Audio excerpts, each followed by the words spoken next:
In the name of the Father, and of the Son, and of the Holy Spirit. Amen. The grace of our Lord Jesus Christ, and the love of God, and the communion of the Holy Spirit be with you all. And with your spirit. My dear brothers and sisters in Christ, today we remember the dedication of the Basilica of Saint Mary Major in Rome. Let us acknowledge our sins and so prepare ourselves to celebrate the sacred mysteries. You were sent to heal the contrite of heart. Lord, have mercy. Lord, have mercy. You came to call sinners. Christ, have mercy. Christ, have mercy. You are seated at the right hand of the Father to intercede for us. Lord, have mercy. Lord, have mercy. May Almighty God have mercy on us, forgive us our sins, and bring us to everlasting life. Amen. Let us pray. Pardon the faults of your servants, we pray, O Lord, that we who cannot please you by our own deeds may be saved through the intercession of the Mother of your Son and our Lord, who lives and reigns with you in the unity of the Holy Spirit, God forever and ever. Amen. Please be seated.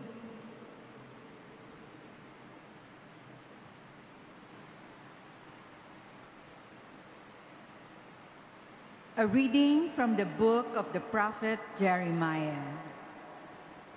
At that time, says the Lord, I will be the God of all the tribes of Israel, and they shall be my people.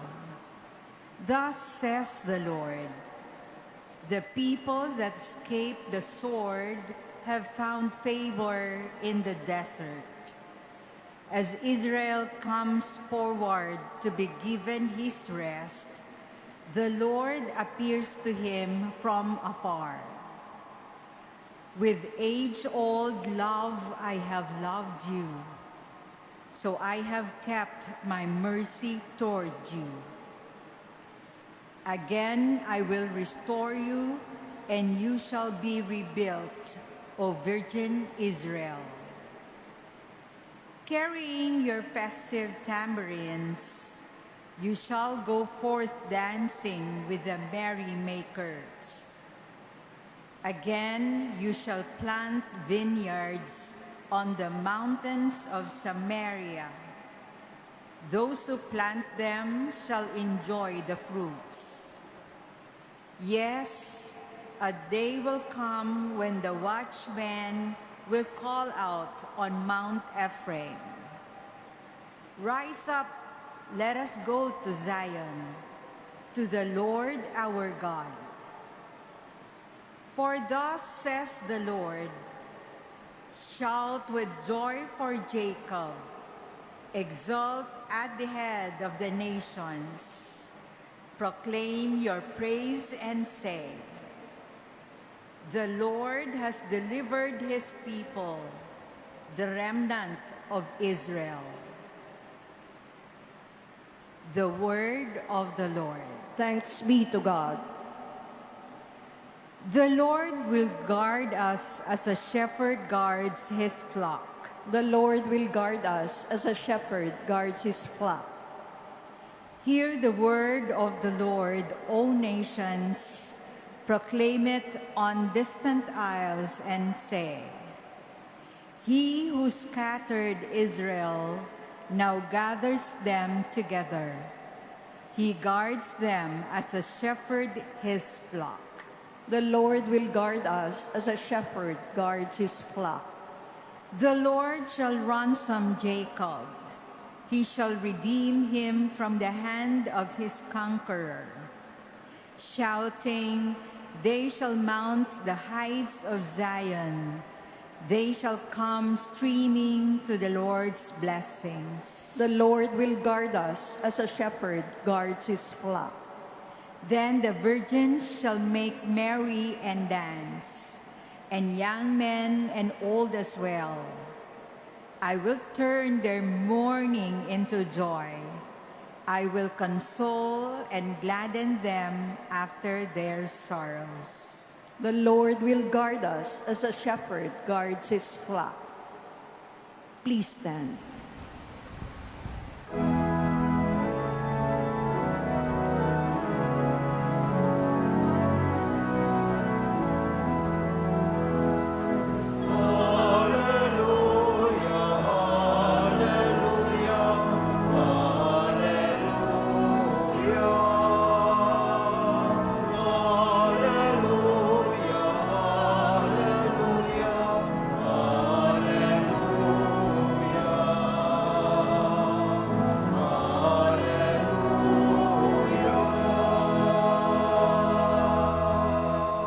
A great prophet has arisen in our midst, and God has visited his people.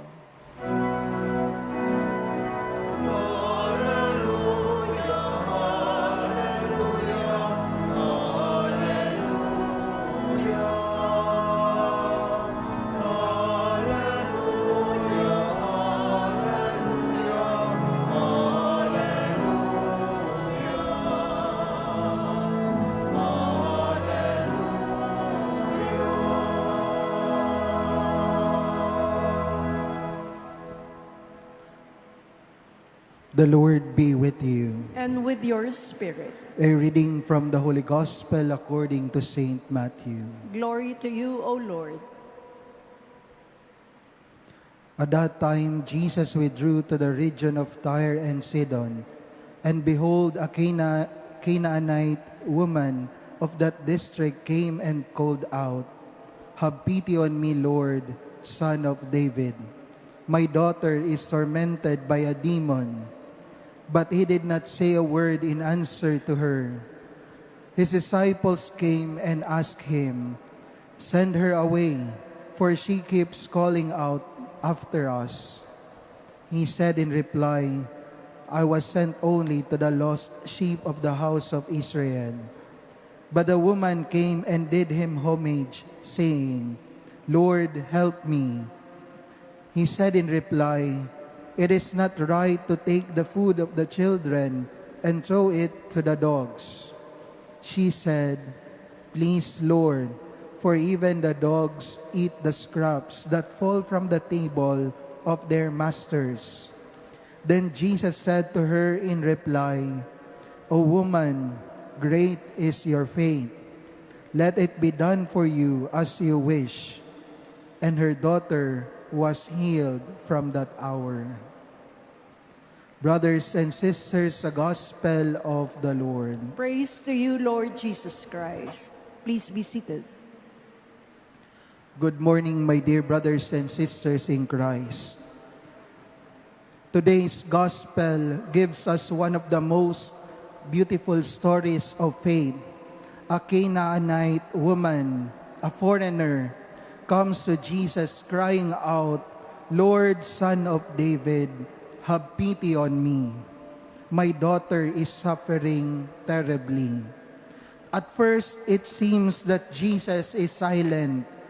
Then his words appear harsh. But the woman does not give up. She continues to trust, continues to hope, continues to pray. And in the end, Jesus says, "Woman, great is your faith. Let it be done for you as you wish." Today we celebrate the memorial of the dedication of the Basilica of Saint Mary Major in Rome, the oldest church in the West, dedicated to the Blessed Mother. And it reminds us that Mary has always been a loving mother who listens to the cries of her children and gently brings them to Jesus. Siguro narinig na natin ang mga salitang ito as Padre Pio would remind us, pray, hope, and do not worry. The Canaanite woman lived these words even before they were spoken. She prayed. Hindi siya tumigil sa pagtawag kay Jesus kahit tila walang sagot. At minsan ganoon din tayo. We pray for healing, for our family, for our work, for peace in our hearts. Pero parang tahimik ang Diyos. We begin to ask, Lord, are you listening? But today's gospel reminds us God's silence is not God's absence.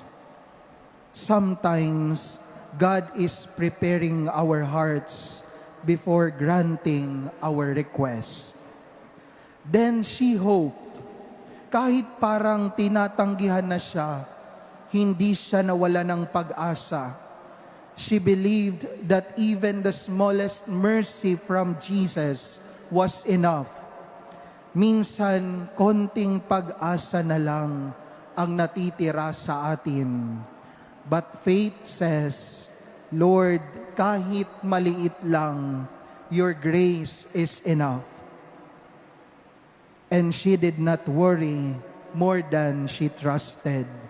Hindi ibig sabihin na wala siyang problema dahil napakalaki nga ng problema niya. Ang kanyang anak ay nahihirapan. But instead of letting worry control her, she allowed faith to lead her to Jesus. At ganito rin si Maria. Imagine Mary at the foot of the cross. She did not understand everything that was happening. Her heart was pierced with sorrow, yet she remained faithful. She continued to trust God even in the most painful moment of her life. Kaya nga sa bawat pagkakataon na tayo ay nahihirapan, tinuturuan tayo ni Maria na lumapit kay Jesus, hindi lumayo sa Kanya. Many of us carry silent burdens today. May sakit, may pinagdaraanan sa pamilya, may naghahanap ng trabaho, may nag-aalala sa kinabukasan. Merong mga hindi na alam kung paano pagkakasyahin ang gastusin. At minsan, itong mga pinakamabigat na daladala natin ay hindi nakikita ng iba. If that is you today, hear these words once again. Pray, hope, and do not worry. Hindi ibig sabihin na wag nang gumawa ng paraan. Hindi ibig sabihin na wala kang gagawin. It means do your best, then entrust the rest to God. Prayer is stronger than panic. Hope is stronger than fear. God's love is greater than our worries. As we honor the dedication of the Basilica of Saint Mary Major, let us ask our Blessed Mother to teach us the faith of the Canaanite woman, a faith that refuses to give up, a hope that never stops believing, and a heart that always runs to Jesus. At kapag parang delayed ang sagot ng Diyos, huwag isipin na nakalimutan ka na niya. Baka mas maganda lamang ang kanyang inihahanda. Remember, God may not always answer according to our timetable, but He always answers according to His perfect love. So today, we may leave this church carrying not your fears, but your faith. Bring home this simple prayer. Lord, I will pray, I will hope, I will not let worry be bigger than my trust in you. Amen.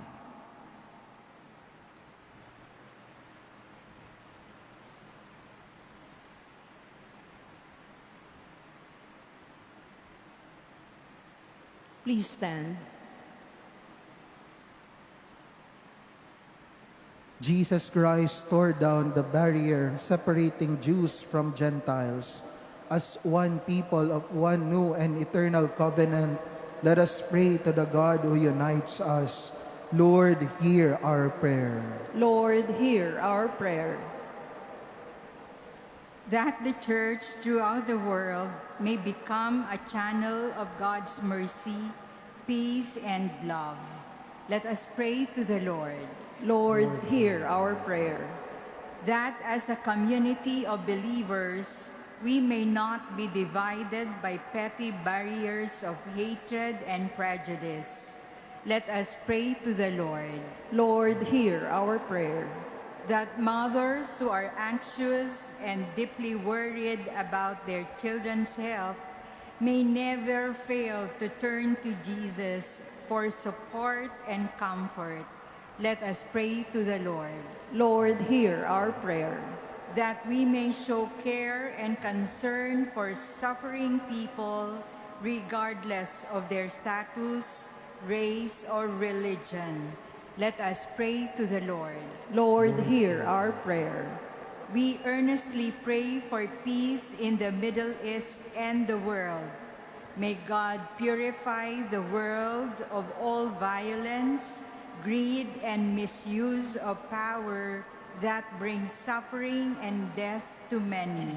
Let us pray to the Lord. Lord, hear our prayer. We pray for those who suffer because of the scourge of war, that peace may be granted to them soon, and may every people live in tranquility and freedom. Let us pray to the Lord. Lord, hear our prayer. That those who have departed from this life may rejoice forever in God's heavenly home. Let us pray to the Lord. Lord, hear our prayer. Almighty God, our refuge and our strength, your wish is to unite all people. May we always be sensitive to the needs of others and never exclude anyone from our company. We ask this through Christ our Lord. Amen. Please be seated.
Please stand. Pray, brethren, that my sacrifice and yours may be acceptable to God, the Almighty Father. May the Lord accept the sacrifice at your hands for the praise and glory of his name, for our good and the good of all his holy church. Receive, O Lord, we ask, the prayers of your people with the sacrificial offerings, that through the intercession of Blessed Mary, the mother of your Son, no petition may go unanswered, no request be made in vain, through Christ our Lord. Amen. The Lord be with you. And with your spirit, Lift up your hearts. we lift them up to the Lord. Let us give thanks to the Lord our God. It is right and just. It is truly right and just, our duty and our salvation, to praise your mighty deeds in the exaltation of all the saints, and especially as we celebrate the memory of the Blessed Virgin Mary, to proclaim your kindness as we echo her thankful hymn of praise. For truly, even to earth's ends, you have done great things, and extended your abundant mercy from age to age. When you looked on the lowliness of your handmaid, you gave us through her the author of our salvation, your Son Jesus Christ. Through him, the host of angels adores your majesty and rejoice in your presence forever. May our voices, we pray, join with theirs in one chorus of exultant praise as we acclaim. Holy, holy, holy Lord, God of hosts, heaven and earth are full of your glory. Hosanna in the highest. Blessed is he who comes in the name of the Lord. Hosanna in the highest. Please kneel. You are indeed holy, O Lord, the fount of all holiness. Make holy, therefore, these gifts, we pray, by sending down your Spirit upon them like the dewfall, so that they may become for us the body and blood of our Lord Jesus Christ. At the time he was betrayed and entered willingly into his passion, he took bread and giving thanks, broke it and gave it to his disciples, saying, "Take this, all of you, and eat of it. For this is my body, which will be given up for you."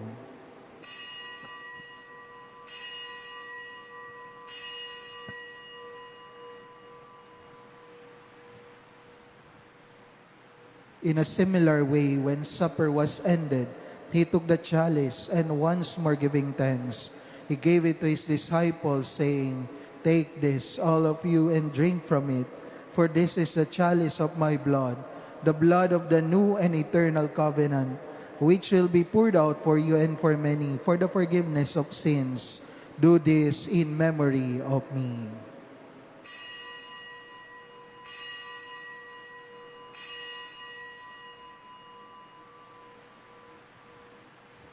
Please stand. The mystery of faith.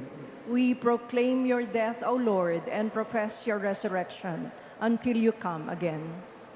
Therefore, as we celebrate the memorial of his death and resurrection, we offer you, Lord, the bread of life and the chalice of salvation, giving thanks that you have held us worthy to be in your presence and minister to you.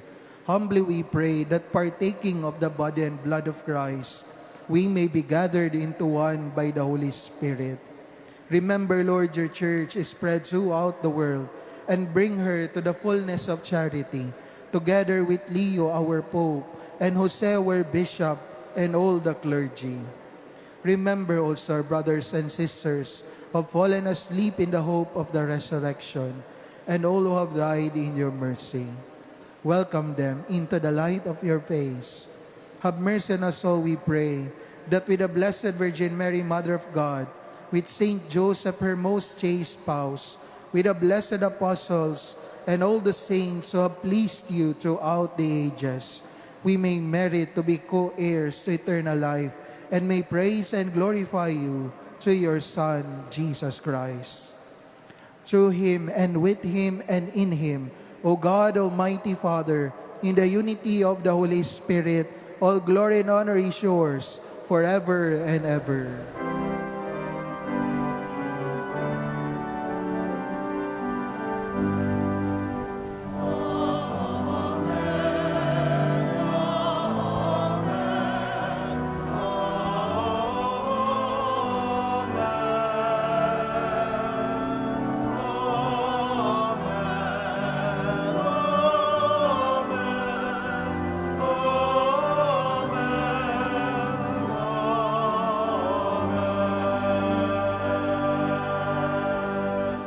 At the Savior's command and formed by divine teaching, we dare to say, Our Father, who art in heaven, hallowed be thy name.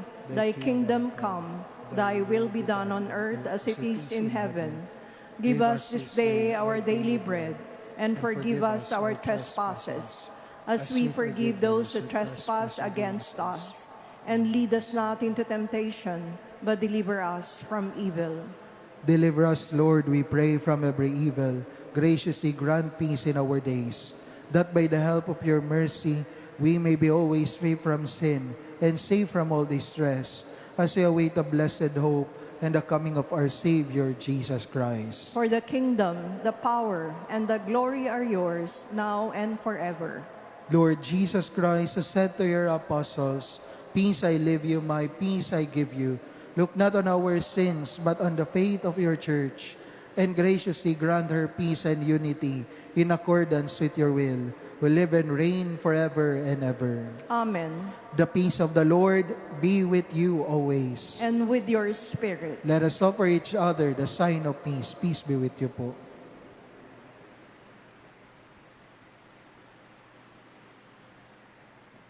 Lamb of God, you take away the sins of the world. Have mercy on us. Lamb of God, you take away the sins of the world. Have mercy on us. Lamb of God, you take away the sins of the world. Grant us peace. Please kneel. Brothers and sisters, this is Jesus Christ, the Lamb of God, who takes away the sins of the world. Blessed are those called to the supper of the Lamb. Lord, I am not worthy that you should enter under my roof, but only say the word, and my soul shall be healed.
Please stand. Let us pray. As we receive this heavenly sacrament, we beseech, O Lord, your mercy, that we who rejoice in commemorating the Blessed Virgin Mary may, by imitating her, serve worthily the mystery of our redemption, through Christ our Lord. Amen. The Lord be with you. And with your spirit. And may the Almighty and loving God bless you, the Father, the Son, and the Holy Spirit. Amen. The Mass has been offered. Go in peace, glorifying the Lord by your life. Thanks be to God.